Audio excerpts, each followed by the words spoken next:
Look at her. Stop it! The champagne glass shattered at my feet as 3 women surrounded me. Before I could react, I felt the sickening rip of fabric down my back. My beautiful silver gown hung in tatters while they laughed. They had no idea my husband was about to walk through that door. If you've ever been humiliated in public or dreamed of the perfect comeback, you need to hear what happened next. Make sure you're subscribed and hit that notification bell because this story takes a turn nobody saw coming. Now let me take you back to where it all began. My name is Alexandra, and 2 years ago I married the love of my life.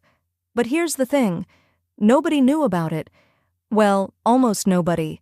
My husband, Xavier, is what people call a billionaire. He owns half the commercial real estate in this city, has investments in tech companies you use every day, and his name opens doors that most people don't even know exist. But me? I'm just Alexandra. I work part-time at a community center teaching kids art. I drive a modest sedan, and I buy my coffee from the same corner shop I've been going to for 5 years. When Xavier proposed, he asked me what kind of life I wanted. Did I want the spotlight, the fancy parties, the designer everything? I told him the truth. I wanted us, just us, without all the noise. He smiled that gorgeous smile of his and said that's exactly what he wanted too. So we got married quietly, just close family and a few friends, and we've kept it that way ever since. I don't wear flashy jewelry. I don't drop his name. I just live my life, and he lives his, and when we come home to each other, none of the rest of it matters. But our 2nd anniversary was coming up, and Xavier insisted on doing something special. He'd been so busy with a major acquisition that we'd barely seen each other for weeks. So when he texted me the address of this upscale lounge downtown and told me to wear something beautiful, I was excited. I went shopping, something I rarely do, and found this stunning silver gown. It wasn't designer, but it fit perfectly, and when I looked in the mirror, I felt beautiful. That's all that mattered to me. The night of our anniversary, I got ready alone in our penthouse. Xavier had texted saying he was running about 30 minutes late, some last-minute business thing he couldn't avoid. He told me to go ahead, that he'd meet me there, and that I'd love the surprise he had planned. I grabbed my simple clutch, took one last look in the mirror, and headed out. When I arrived at the lounge, my heart was beating fast. The place was gorgeous, all ambient lighting, marble surfaces, and floor-to-ceiling windows overlooking the city. I gave my name at the door, and the hostess smiled and directed me to the bar area. I walked in, feeling a little nervous. I'm not used to places like this. Give me a community center with paint-stained floors any day. I found a seat at the bar and ordered a glass of water. The bartender, a young guy with kind eyes, nodded and got it for me. I checked my phone. Xavier had texted, "Running just a bit late, my love. Order whatever you want. Can't wait to see you." I smiled and put my phone down, taking in the atmosphere. That's when I noticed them. 3 women sitting in a curved booth near the windows. The first one wore a white dress that probably cost more than my car payment. Her hair was styled perfectly, and diamonds glittered at her throat and wrists. The second wore black, sleek, expensive, the kind of outfit that screamed money. And the third wore brown, earth tones that somehow still managed to look like they came from a boutique where they don't put price tags on anything. They were looking at me, not just glancing, staring. And then they started whispering to each other, their eyes still on me, and they laughed. Not a friendly laugh, the kind that makes your stomach tighten. I tried to ignore it. I sipped my water and checked my phone again, anything to avoid their gaze. But I could feel it, that crawling sensation when you know people are talking about you. Then the one in white stood up. She walked toward the bar, her heels clicking on the marble floor. She didn't sit far from me, just 2 seats away, and ordered a martini. Then she turned to me, her smile sharp. "I love your dress," she said, but her tone said the opposite. "Where'd you get it? Target?" I felt my cheeks flush, but I kept my voice steady. "Thank you. It's just something I picked up."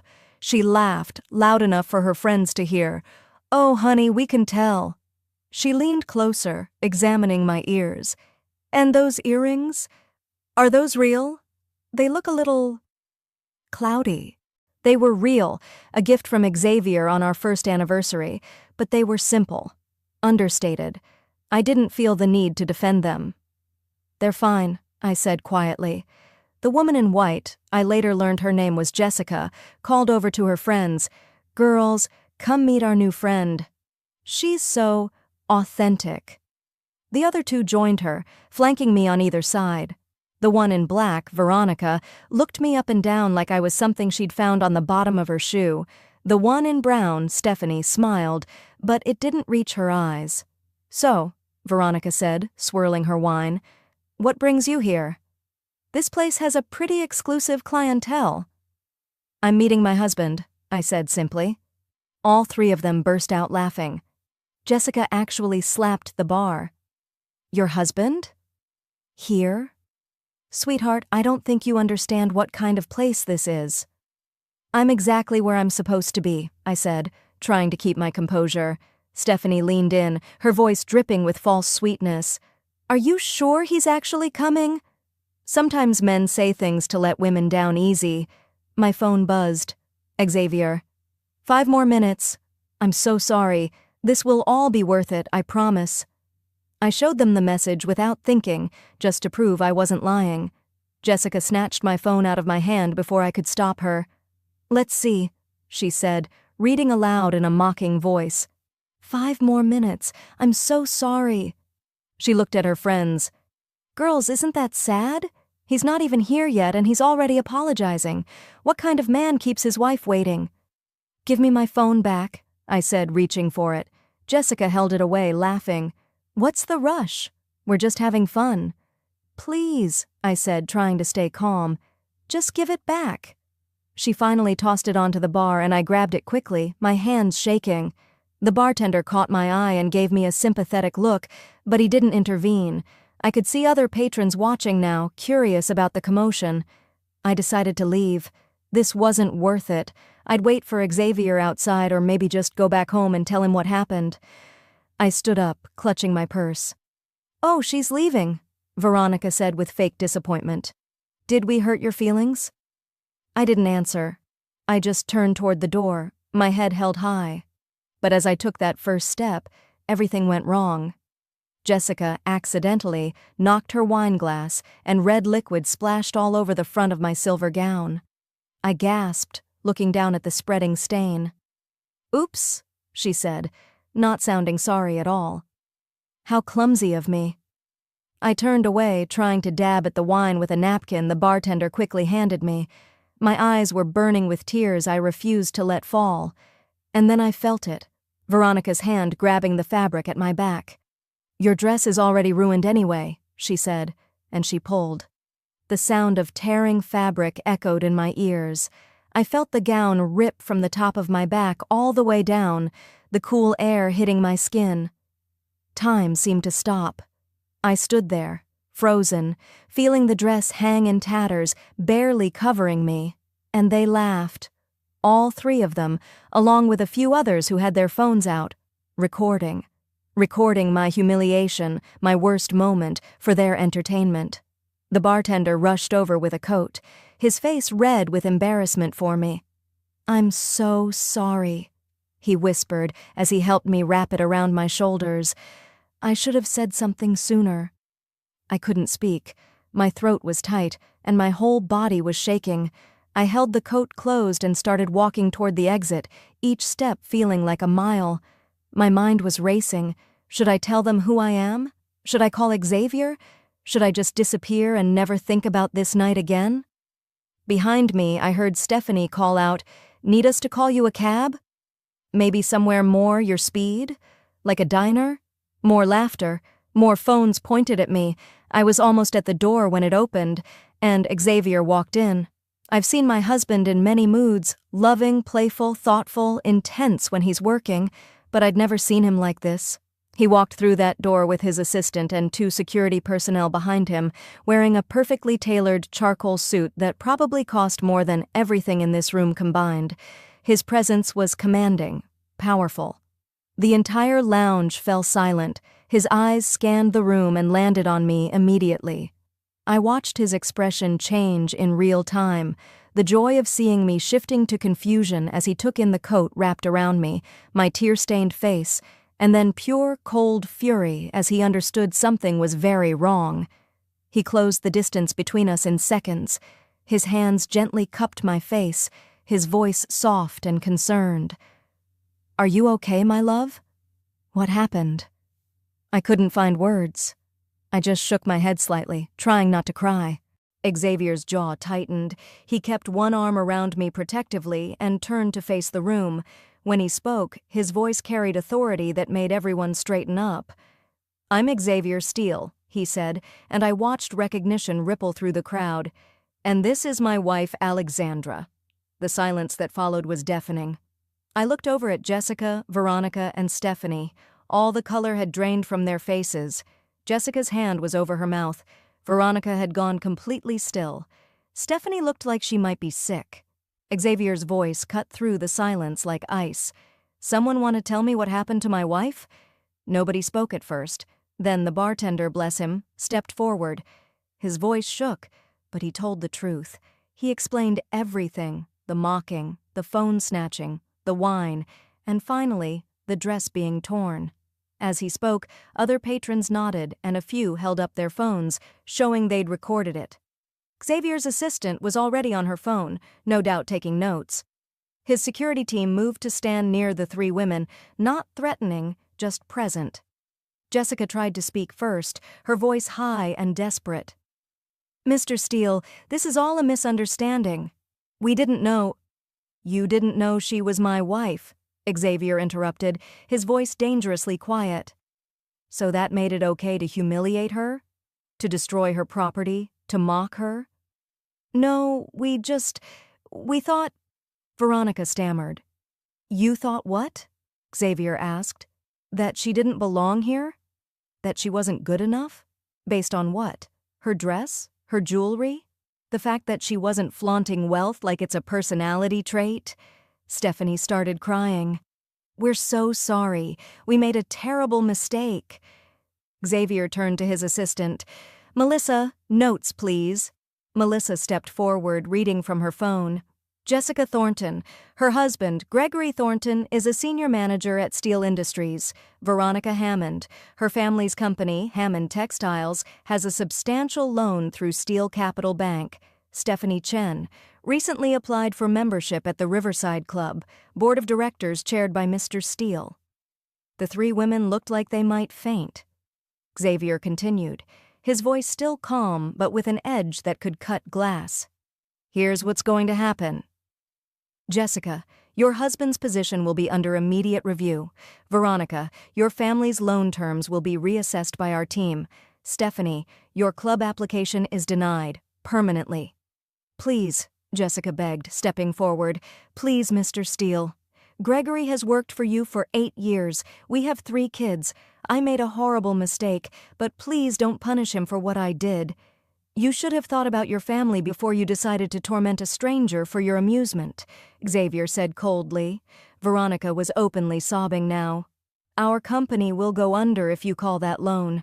My father, he's not well. The stress could—" "Then perhaps you should have considered consequences before your actions," Xavier replied. I watched all of this unfold, still wrapped in the coat, still processing everything. Part of me felt vindicated. These women had been cruel, and they were facing consequences. But another part of me, the part that teaches kids about kindness and second chances, felt uncomfortable. I touched Xavier's arm gently. He immediately turned to me, his expression softening. "What is it, love?" "Can I say something?" I asked quietly. He nodded and stepped back slightly, giving me space but staying close. I looked at the 3 women, who were all watching me with desperate, tear-filled eyes. "What you did tonight was cruel," I said, my voice steady despite how I felt. "You judged me without knowing anything about me. You mocked me, humiliated me, and destroyed something that was special to me. You did it for entertainment, and you recorded it to share with others. That says a lot about who you are as people." Jessica started to speak, but I held up my hand. "I'm not finished," I continued. "I want you to understand something. Even if Xavier hadn't walked through that door tonight, even if I had been exactly who you thought I was, someone without money, without connections, without power, that still wouldn't have made your behavior okay. Kindness isn't about what someone can do for you or to you. It's about basic human decency, and tonight you failed at that spectacularly. All three of them were crying now, heads bowed. "I accept your apologies," I said, and all three heads snapped up in surprise. "Not because you've earned forgiveness, but because holding on to anger would hurt me more than it would hurt you. But accepting an apology doesn't erase consequences. You need to learn that actions have weight, that words have power, and that cruelty always, always comes back around." I turned to Xavier. "I'd like to go now."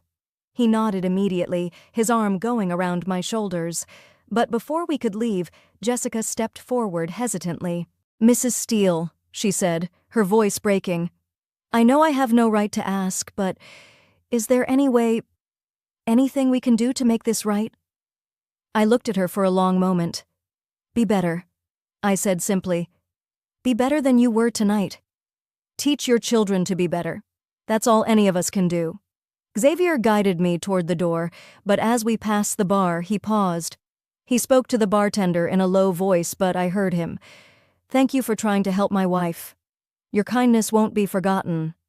Then, louder, addressing the room, "This establishment is closed for the evening. Everyone out. Now." People scrambled to leave, giving us a wide berth. The three women hurried out, their heads down, their fancy dresses and expensive jewelry meaningless now. When we were alone except for his team, Xavier finally let his composure crack. He pulled me into a tight embrace, his hand cradling the back of my head. "I'm so sorry," he whispered into my hair. "I should have been here. I should have protected you." "You couldn't have known," I said, my voice muffled against his chest. "I should have been here," he repeated firmly. Then he pulled back, cupping my face in his hands. "Are you really okay?" "I am now," I said, and I meant it. He smiled slightly. "You know, I had this whole surprise planned. I'd rented out the private room upstairs.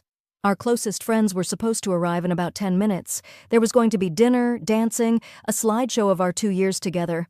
I even had that photographer you love ready to capture everything. I laughed despite everything. You always were terrible at keeping things simple," says the woman who asked for a quiet life and then made me fall so deeply in love that simple feels inadequate, he replied, kissing my forehead. He pulled out his phone. "Melissa, change of plans. Have everyone meet us at the house instead. And call Francesca. Tell her we need a dress delivered to the penthouse immediately. Alexandra's size, something beautiful. Tell her to go to my private account and spare no expense." Within minutes, we were in Xavier's car, heading home. His hand never left mine. "You handled that with so much grace," he said as we drove through the city lights. "I wanted to destroy them." "I know," I said. "I could see it in your eyes. But destroying people doesn't make anything better. Maybe they'll learn. Maybe they won't. But either way, I don't want to carry their ugliness with me." He brought my hand to his lips and kissed it. How did I get so lucky? "You bought me coffee every morning for 3 months before you finally asked me out," I reminded him, smiling. "That was pretty solid strategy." He laughed, and the sound filled the car with warmth. When we got home, there was already a garment bag waiting, along with a note from Francesca saying she'd included 3 options. I chose a gorgeous rose gold dress that fit like it was made for me. By the time our friends arrived, I'd changed, fixed my makeup, and was ready to celebrate. The evening was perfect. Xavier had arranged everything at our home: catering, music, flowers, everything. Our friends, the people who truly mattered, surrounded us with love and laughter. Nobody asked about the torn silver dress I'd arrived in. They just celebrated us. Late in the evening, when most guests had left and only our closest circle remained, Xavier pulled me onto our balcony. The city sparkled below us, and the music from inside was a soft backdrop. "I have something for you," he said, pulling out a small box. "Xavier, you've already done so much." "Shh," he said, opening the box. Inside was a delicate platinum bracelet with a single charm, a tiny artist's palette. "For the woman who colors my world every single day, who chooses kindness over cruelty, grace over revenge, and love over everything else." I felt tears, good tears this time, as he fastened it around my wrist. "I love you," I said, looking up at him. 2 years ago you asked me what kind of life I wanted. I still want the same thing, just us, no noise, no spotlight. Tonight doesn't change that." "Good," he said, pulling me close, "because that's still exactly what I want too, though I might be installing you as head of our corporate ethics training program after that speech you gave." I laughed against his chest. "Don't you dare!" We stood there, wrapped in each other, and I realized something. The women who had tried to humiliate me tonight had actually given me a gift, though they'd never understand it. They'd reminded me why Xavier and I chose the life we did, why we value substance over flash, kindness over status, and real connections over shallow appearances. The next day, I heard through Melissa that Gregory Thornton had kept his job after a serious conversation about personal responsibility and family choices. The Hammond loan was restructured but not called. Only Stephanie's club application remained permanently denied. Xavier drew the line at organizations that valued appearance over character. The video someone had taken was never posted. Xavier's team had made sure of that, though he never told me exactly how. I never saw those 3 women again, but I heard they'd become much quieter in social circles. Whether they actually learned anything? I don't know. That's not really my concern. What I do know is this. My silver dress is gone, but the lesson from that night remains. Never judge someone by what they're wearing, where they're sitting, or what they appear to be. You never know who they really are, what battles they've fought, or what strength lies beneath a simple exterior. And sometimes, just sometimes, the person you're underestimating is married to someone who will move heaven and earth to protect them. But more importantly, sometimes that person doesn't need protection at all. They just need a moment to show their own strength, their own grace, and their own power. Because real power isn't about money or connections or who you know. Real power is choosing kindness when cruelty would be easier. It's offering forgiveness when revenge would be simpler. It's walking away with your dignity intact, even when everything else has been stripped away. That's the lesson I learned the night my dress was torn and my husband walked through the door. And that's a lesson I'll carry forever. And that's how 3 bullies learned the hardest lesson of their lives. Sometimes karma doesn't wait. It walks through the door in a perfectly tailored suit. If this story resonated with you, smash that like button and share it with someone who needs to hear this. Drop a comment telling me, would you have handled it with grace like I did, or would you have wanted even more revenge? Subscribe because I've got more unbelievable true stories coming your way. Remember, never judge someone by their appearance. You never know who they really are. Thanks for watching, and I'll see you in the next one.